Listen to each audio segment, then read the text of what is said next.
All right, folks, Yishai Fleischer here. The Prime Minister of Israel, Benjamin Netanyahu, just dropped a new video explaining a vision for Gaza. It seems clear to me that that video is inspired by the anger that he feels and that Israel feels at the murder of two Israeli embassy workers in Washington, D.C., another jihadist anti-Semitic act against the Jewish people. And now it's feeling closer to home. It's hitting Washington. It's hitting Israeli embassy workers.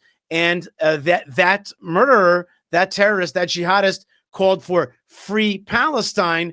And so now Prime Minister Netanyahu is issuing a vision that's counter to that idea of freeing Palestine, but really freeing Israel from jihadism and from the death cult that surrounds us and wishes to destroy us, and the anti-Semitism that's plaguing the world today. That's the Prime Minister's motivations. Let's hear his vision for the future of Gaza. Last night in Washington, something horrific happened. A brutal terrorist shot in cold blood a young, beautiful couple, Yaron Lishinsky and Sarah Milgram.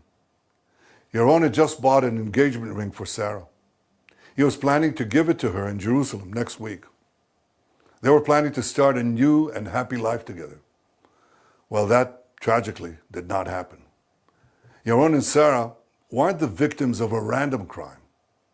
The terrorist who cruelly gunned them down did so for one reason and one reason alone. He wanted to kill Jews. And as he was taken away, he chanted, "Free Palestine." This is exactly the same chant we heard on October 7th.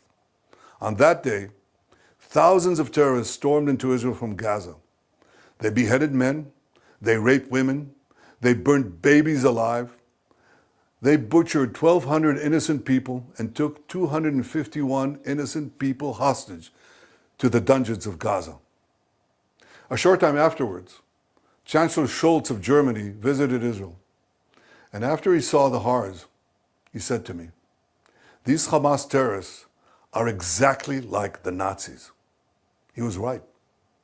And if they could get away with it, these Hamas terrorists would have slaughtered every last Jew on earth.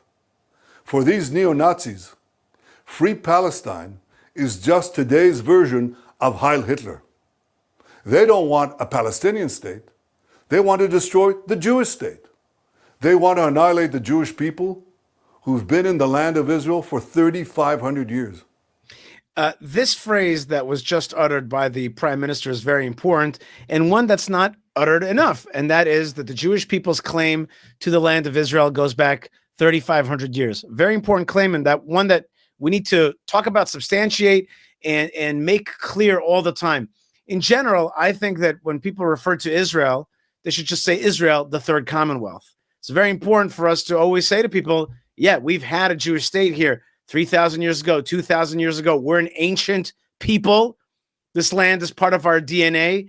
As my friend Yehuda Cohen says, it's not just part of our DNA. It's not our motherland or our fatherland. It's our spouse. That's part of our very language, of our whole makeup of who we are is this land. And I haven't even heard the Prime Minister say it often enough that really we're an ancient people on this land. And that Palestinianism is here to erase Israel. And really, you have two options. It's either a Zionism or Palestinianism. It's either occupation or liberation. Which one is it? Is Israel a thief of somebody else that existed here beforehand? Or the truth that there was no Palestinian country here beforehand, that we're an ancient people, we're the indigenous people of this land. Yes, there are other peoples in this land that have a connection to it, but not like us. They certainly have an inferior claim. And it took these acts of violence against Israel for the prime ministers to start using that language. We are a 3,500-year-old nation on this land. Very important moment in Israeli talking points in the Israeli narrative. I could never understand how this simple truth evades the leaders of France, Britain, Canada, and others. They're now proposing to establish a Palestinian state and reward these murderers with the ultimate prize. Well, for 18 years, we had a de facto Palestinian state. It's called Gaza. And what did we get? Peace? No. We got the most savage slaughter of Jews since the Holocaust. you won't be surprised to learn that Hamas thanked President Macron and Prime Minister Starmer and Carney for demanding that Israel end its war in Gaza immediately. Hamas was right to thank them, because by issuing their demand, replete with a threat of sanctions against Israel, not Hamas, these three leaders effectively said they want Hamas to remain in power. They want Israel to stand down and accept that Hamas's army of mass murderers will survive, rebuild, and repeat the October 7th massacre again and again and again, because that's what Hamas has vowed to do. I just want to say that it's important to be honest, which is the state of Israel also was the one that created the idea of a Palestinian Authority and has fed that monster for all these years. So, I feel like the prime minister here is talking internationally, and he's telling world leaders, hey, we don't want a Palestine on this land. It's a reward for terror. It's a terrorist state. But he might as well be saying that to the Israeli lawmakers and him being part of that. He voted for the disengagement from Gaza to create a PA-run state in Gaza, and it became a Hamas state. And I just wish that he would say honestly, and I was part of that as well.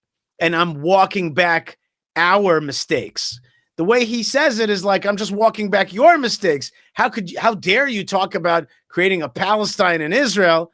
And I think it would be more healthy if he would say our mistake, because our country did this. Our country was part of this, and we're walking it back. And now we don't want to hear from you that we should continue on that bad path. But I think it would be more honest and more powerful if he said, yes, our country made the mistake, and now we're beginning a process of rolling back both the disengagement and the Oslo Accords. I say to President Macron, Prime Minister Carney, and Prime Minister Starmer, when mass murderers, rapists, baby killers, and kidnappers thank you, you're on the wrong side of justice. You're on the wrong side of humanity. And you're on the wrong side of history. Now, these leaders may think that they're advancing peace. They're not. They're emboldening Hamas to continue fighting forever. And they give them hope to establish a second Palestinian state, from which Hamas will again seek to destroy the Jewish state. And mind you, it's not going to be a state free of Hamas. When you establish a Palestinian state, we've seen it. The radicals take over. Iran sends them in, and they take over. So don't give us this talk. It'll be a peaceful Palestinian state. It won't be. But the hypocrisy doesn't stop there. I just want to make a point that one of the big changes that has happened in Israel since October 7th, I would argue not enough changes have taken place. But there is one big change, and that is the majority of Israelis just don't believe in a two-state solution anymore. They don't believe in creating a Palestine in our land. They don't believe that the jihadists want peace with us. And it's important to remember that even the IDF and Israeli intelligence believed that Hamas was suing for peace and wanted economic prosperity, not to make war. So they were fooled. They were actually fooled. And I hope that Prime Minister Netanyahu, again here, I would love it if he would say, we too were fooled.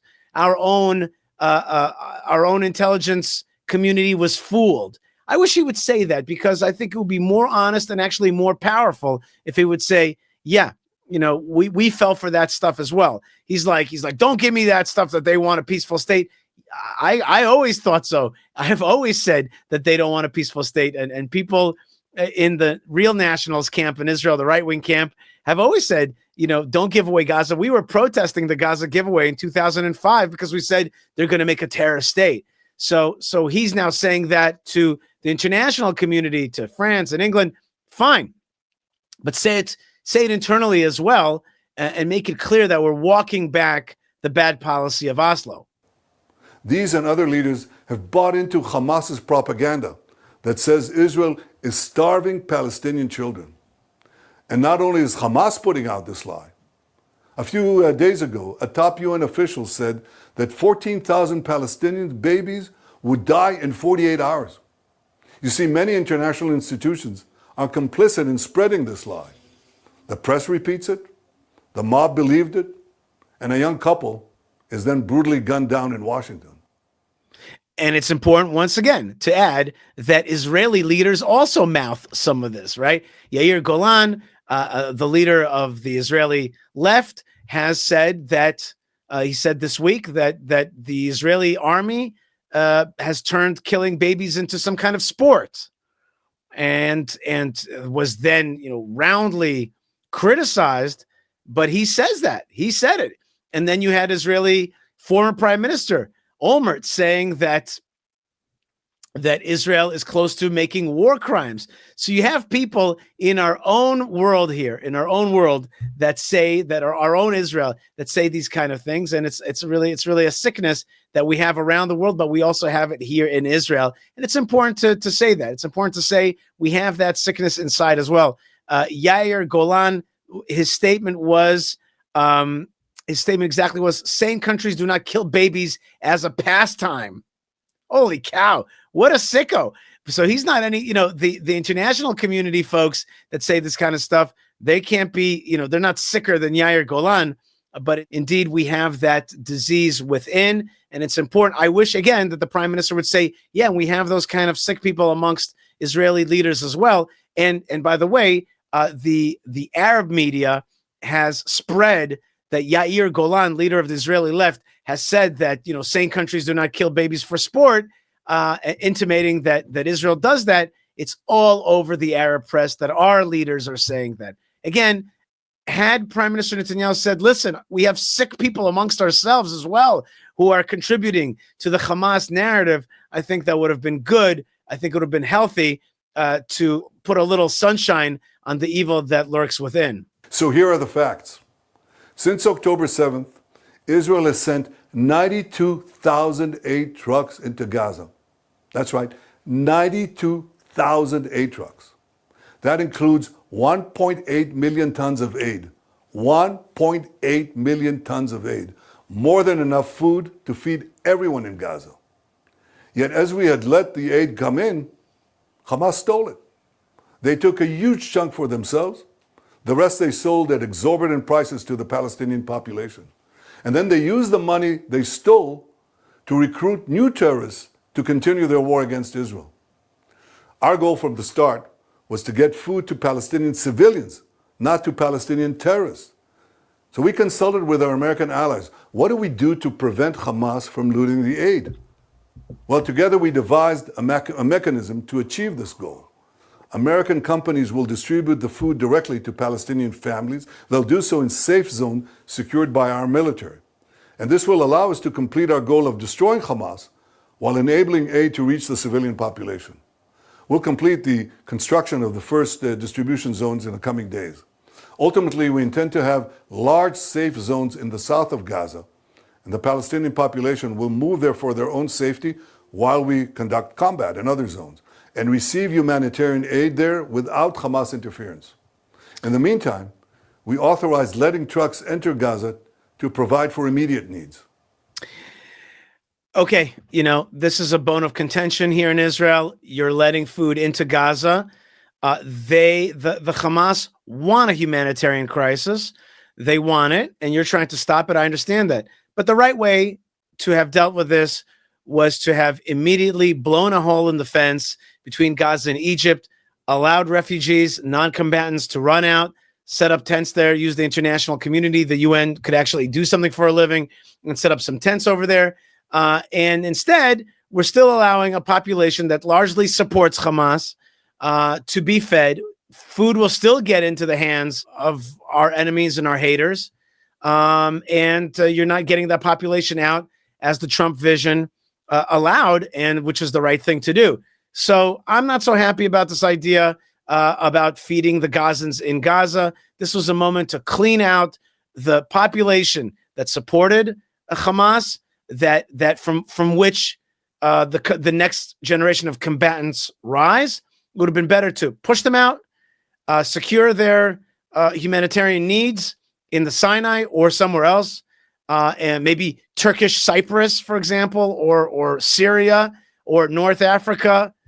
Many places could have already taken in those refugees and destroy the Hamas. Fighting a war for a year and a half with a 400 square mile sandbox is ridiculous and very, very challenging, demanding, and draining for Israel. And we're continuing to fight that war. It would have been smart to not feed the bad guys, as Prime Minister Netanyahu admitted. He fed the bad guys for a long time.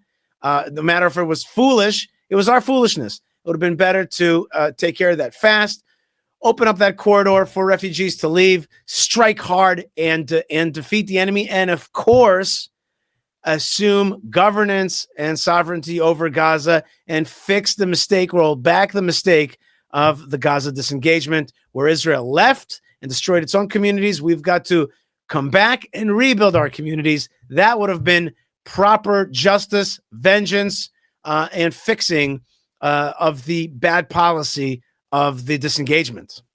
Yesterday, I think more than 100 trucks went in. More will come in today. I tell you this, no army in the world has ever gone to such lengths to provide aid to the civilian population in the midst of intense combat. And Hamas, of course, opposes this. It shoots Palestinian civilians who want to leave for safe zones, and it shoots Palestinian civilians who want to prevent Hamas terrorists from looting the aid trucks intended for them. As for the hostages, we'll do every effort to secure them. I'm ready for a temporary ceasefire to get more out, but we demand, and you should demand, that all of our hostages be released and released immediately. Demand? We should demand that the hostages be released? Demand from whom? People around the world listening to this message should demand? They should demand that the hostages be released? Nobody should demand it. You should secure it by use of force. Destroy Hamas. Send in our teams. Cut out the electricity, the fuel. Choke them, starve them out, force them out of those tunnels. Demand? Who are we going to demand from? Who's going to do it for us? Who do you think is out there to demand from? I can't stand this language. Demand. You should demand. There's nobody to demand. That's why we have a never again Jewish state, because we were supposed to never rely on the Gentiles or anybody else, any other countries. Demand. I demand of you. Go get the hostages. Bring them home. Destroy the bad guys. Finish this sucker off. Make it clean. Make it fast. Make it furious. Make it devastating. Devastate the bad guys. Let's not demand from the peoples of the world to secure our hostages for us. That's not happening. That's not happening. I thought we already learned that in World War II. And so should every civilized country demand this. We're in an intense seven-front war that was launched against us by Iran and its proxies. Sometimes in war, accidents happen. One such incident happened the other day in Jenin, and thankfully no one was hurt. Our military has expressed its regret over the event because we don't target civilians or diplomats. We target terrorists. Exactly the opposite of Hamas. They target civilians, ours, and they hide behind civilians, theirs. They use them as human shields. That's a double war crime. But I don't hear that coming from any one of those countries that criticize Israel. For those who say that Israel stands alone, I say we're not alone. Justice stands with us. The truth stands with us. History stands with us. And so do countless people around the world.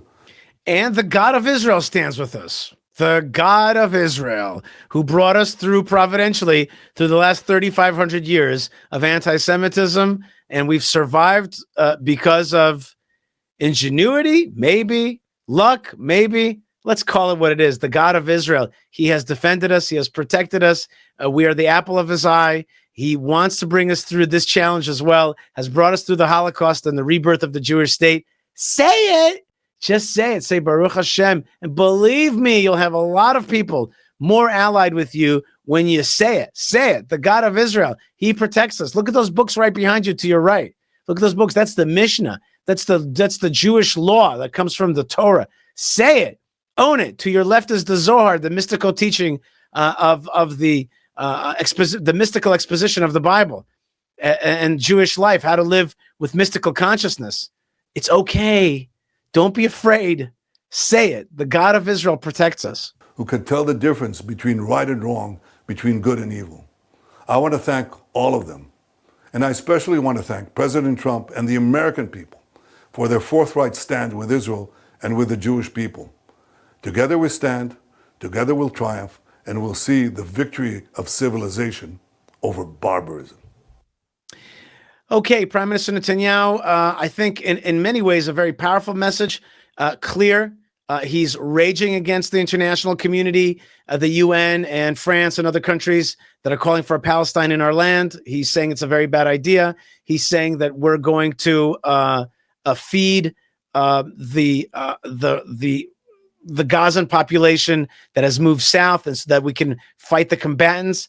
He fell short of talking about Israeli control of Gaza, and I think that's definitely a mistake. He should talk about Israeli control of Gaza. He should talk about, and I know that people are embarrassed or scared or think that people will say, "Oh no, we it's all about land and we're trying to steal the land." No, we gave away Gaza. It was a big mistake. Now we are protecting our land, reforming our natural borders.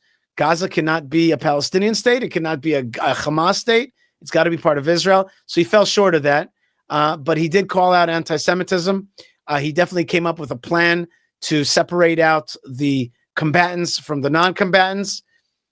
One could agree. One could disagree or agree with how he is implementing that. I'm not sure it's exactly a good idea. I think we should be a little bit more real about who we're dealing with in Gaza. That's for sure. So that we don't have the same attack again, and that we don't send these problems to our children through the generations. Prime Minister Netanyahu is fighting valiantly. There's a lot to critique, but at the same time, he's standing up strong and trying to fight the enemies of the Jewish state in Israel and around the world. At the same time, anti-Semitism grows, jihadism grows, and Israel's got to be even more ruthless against the real bad guys so that we could be good to the good guys. All right, folks, you are watching Yishai Fleisher TV. Thank you so much for being with us. And there are many ways that you can help us to continue broadcasting, and we so appreciate it. It makes a difference in how we operate and in what we can do to make it even better for you, to keep you more inspired and informed about what's going on in the Middle East and in the land of Israel, the Holy Land. Please visit buymeacoffee.com/Yishai. Thank you very much. It is a big blessing to us if you visit, or you can visit fightforisrael.org. That's where we do our projects, beautifying the land of Israel, teaching Torah around the world, and broadcasting on this and many other platforms. Don't forget to like, subscribe, comment, and check out our brand new store with fun stuff to keep you in the spirit of Zionism. That's right. I'm not embarrassed. Zionism is the return of the Jewish people to Zion, and the light that spreads to Zion, to all lovers of God. Please check out our store, check out everything we do, and there are events and many things. And finally, if you want me to come and visit your community, it might be possible, maybe. Yishai@YishaiFleisher.com. Finally, don't forget to remember our sponsor, the God of Israel. Check out his Bible. Come book a ticket to the land of Israel. Be part of it. Consider moving to the land of Israel if you're Jewish, visiting if you're not. Come in the pilgrimage holidays. There are many things to do, including lifting up a glass of wine from the land of Israel and saying l'chaim to the brave people of the land of Israel, the Jewish people, and being one of those people that blesses the Jewish people in the land of Israel and getting those blessings right back. Indeed, God bless you wherever you are. Lots of love and lots of blessings, lots of good things from the God of Israel, and shalom.